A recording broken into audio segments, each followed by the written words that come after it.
Do you like cozy murder mysteries? Because I sure do. And if that's the case, then I have got just a film for you. And that would be the newly released The Thursday Murder Club on Netflix, directed by Chris Columbus. A thrilling story about a group of pensioners at Cooper's Chase retirement home who meet up every Thursday to solve cold cases for fun. That is until they get put in the midst of a very recent and open case as someone close to them gets murdered. All signs point to one person, but did they really do it? And will this story end with only one murder? I'm Julie, aka Cosmic Julieverse, and I'm a fan of way too many things, so let's talk about some of them. Welcome to my new review series where I review movies. This was not planned to be my first review on here. This was actually a whole nother movie, but here we are.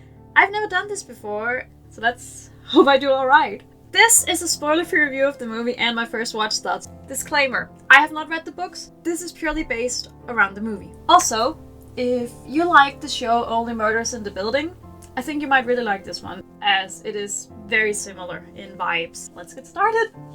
We meet the Thursday Murder Club, which is made up of Elizabeth Best, played by Helen Mirren, a rather secretive lady, Ron Ritchie, played by Pierce Brosnan, a former labor activist, and Ibrahim Arif, played by Ben Kingsley, a therapist, as they try to solve the case of the white woman, a lady who fell from a window and died, with her boyfriend being the only witness who disappeared shortly afterwards. That is when we get introduced to Joyce Meadowcroft, played by Celia Emery. We see she doesn't flinch at the graphic crime scene photos, which we find out is because she was a nurse back in the day, which gets her inducted in to the Thursday Murder Club. And while they try to solve the cold case of the white woman, a new case opens up as someone close to Cooper's Chase retirement home gets murdered in their own home. Now all the signs point to a specific person being the culprit, but proof of that are slim to none, which makes the Thursday Murder Club take it upon themselves to solve this mystery. And that is, of course, not without help, as they instill the help of police woman Donna DeFreitas, played by Naomi Ackie, after she's visited the Cooper's Chase for a safety course. And Donna becomes a really important character in unraveling this mystery and getting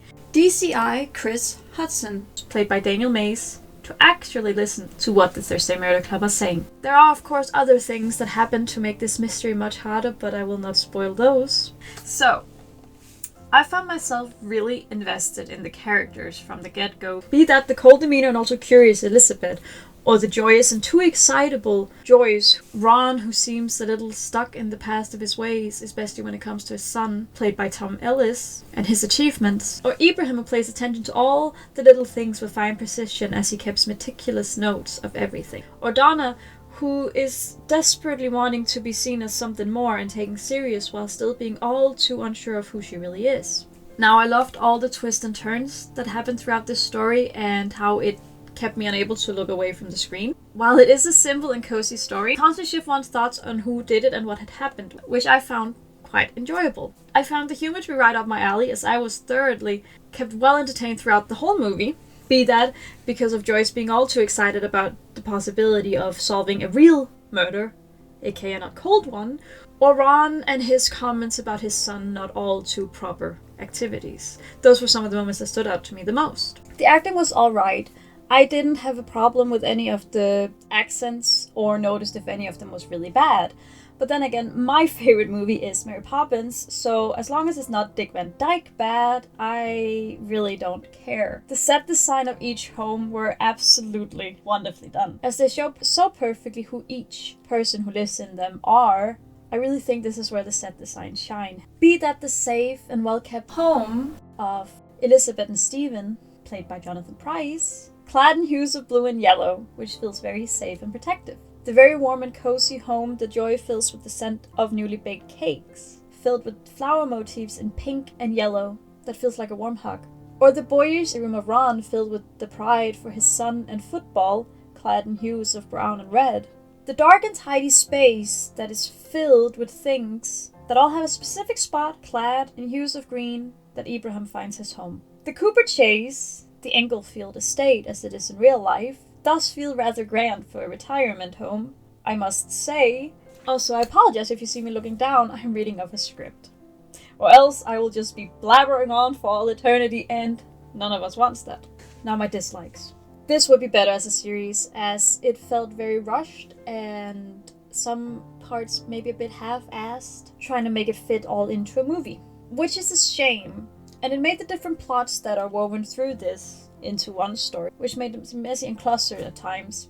And they don't get to flow as well as they could, and each character definitely don't get to shine as much as they could and deserve to shine, which is where that would have been a much better opportunity if it had been a series. That said, I hope we get more installments of this franchise and get to see more of who each character is. And my ranking, we gotta keep it space themed because Cosmic, after all, will be done in spaceships. So, drum roll!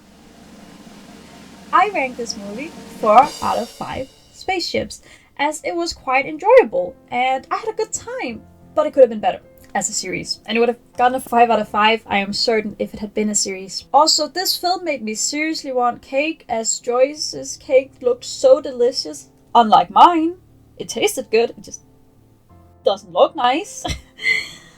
So, have you seen the Thursday Murder Club yet? And if so, did you like it? Did you dislike it? I would love to hear your opinion on it. And if not, are you gonna watch it? Or is it a pass for you? I would love to hear all about that. I hope you liked the review, and if you did, please leave a like and a comment and all that jazz. And thank you so very much for watching. Bye!